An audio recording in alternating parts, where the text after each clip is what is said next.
Hi everyone, so we bring to you a new session of High Yield Psychiatry. The presentation is not very impressive because psychiatry really does not have many images, but the content is super high yield.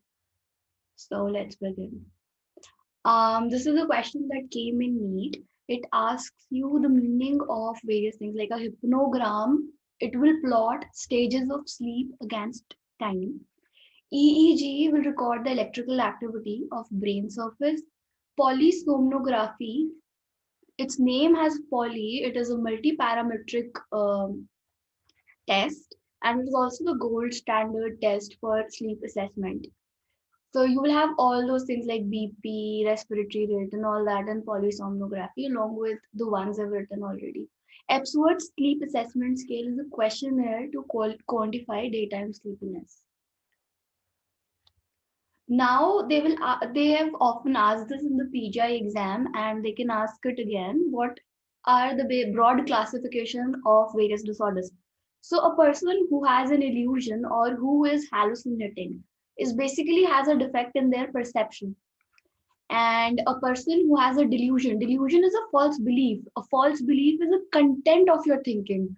It's not something that you're perceiving. It's a belief. So it's a disorder of content. Obsession again, it's a disorder of content because you obsess over something that is not something you perceive, or it's basically content. And then formal thought disorder is schizophrenia. This you have to remember. Now, delirium has been repeatedly asked in various exams. So, you have to know the basic characteristics of delirium. Delirium is basically an acute onset of cognitive decline, which has a fluctuating course and is very brief. So, you can have it post op, you can have it in a burns patient, and the patient will have problem telling the time place person.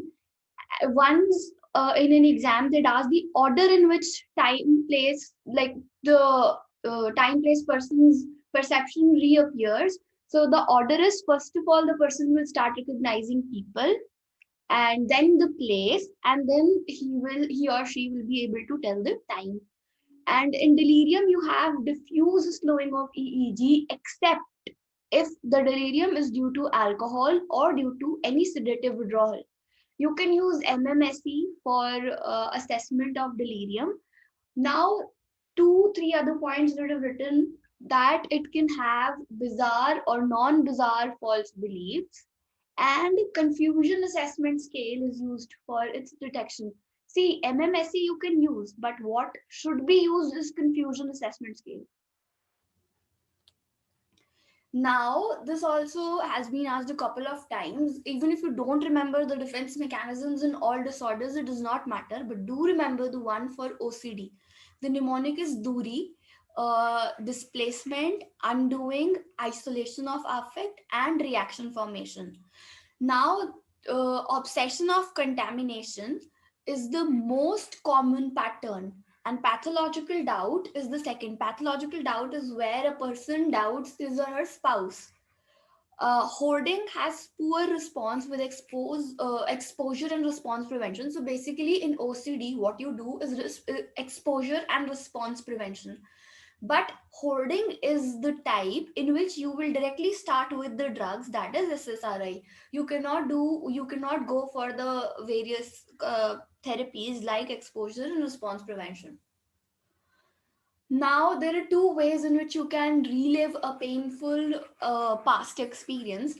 Catharsis is when you vent it out via some other mechanism, like you do some art, you do some music, and you gradually get over your painful experience. In every action, you become conscious of that experience, you kind of relive it, and then you relive the repressed feelings and get over with them.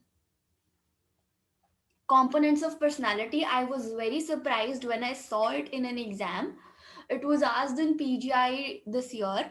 So I have given you with the mnemonic ocean: openness to experience, consciousness, extraversion, agreeableness, and neuroticism. Now, various phobias and their names are asked. Claustrophobia is fear of closed spaces. Acrophobia is fear of heights. Pyro fire. Meso dirt. Zoo animals. Xeno is anything foreign, stranger. Iluro is cat and Sino is dog. So, and Thanato is for drugs. Now, this is Maslow's triad, like Maslow's hierarchy of needs. Maslow's hierarchy of needs basically states that your physiological needs come first. Your physiological needs, like you need water, you need food, they need to get fulfilled first. After that, you need safety. You should be, you should not live like a ancient man. You should not be scared of animals eating you and all that. After that, you need a belonging, a feeling of belongingness. You should know people around you, things around you should belong to you and all that.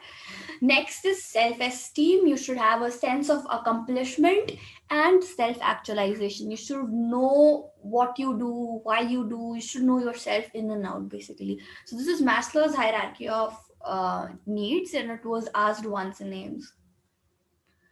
4 A's of Blue Lure. If you ask me, schizophrenia is like the must do topic for psychiatry, in that you have to remember 4 A's of Blue Lure. So basically, the 4 A's include autistic behavior, ambivalence, affect disturbance, and association disturbance. You also need to know the other criteria which are used for schizophrenia. So this is a repeat. Disorder of perception was illusion and hallucination. Content was delusion and obsession. And formal disorder was schizophrenia. This is again repeated slide. Huh. Now, because it's been in the news and all, you should know that cannabis abuse has been linked, and there are studies. I've read it in a lot of books that cannabis abuse is related to schizophrenia. PGI had asked other things also, which it is linked to. So it is anxiety, flashback, and psychosis. MMSE, so MMSE is also known as Falstein test. Sounds like a very irrelevant fact, but was asked in NEET once. Less than 24 out of 30 is a significant finding. And the mnemonic for MMSE, just in case they ask it, is oral, orientation, registration, recall, attention and concentration, and language. Thank you. If you like the content, do hit the like button. I think the content is really important, and 2 or 3 questions from this might directly appear in any of the exams that you appear for. Like us, subscribe us, it really helps us to keep going.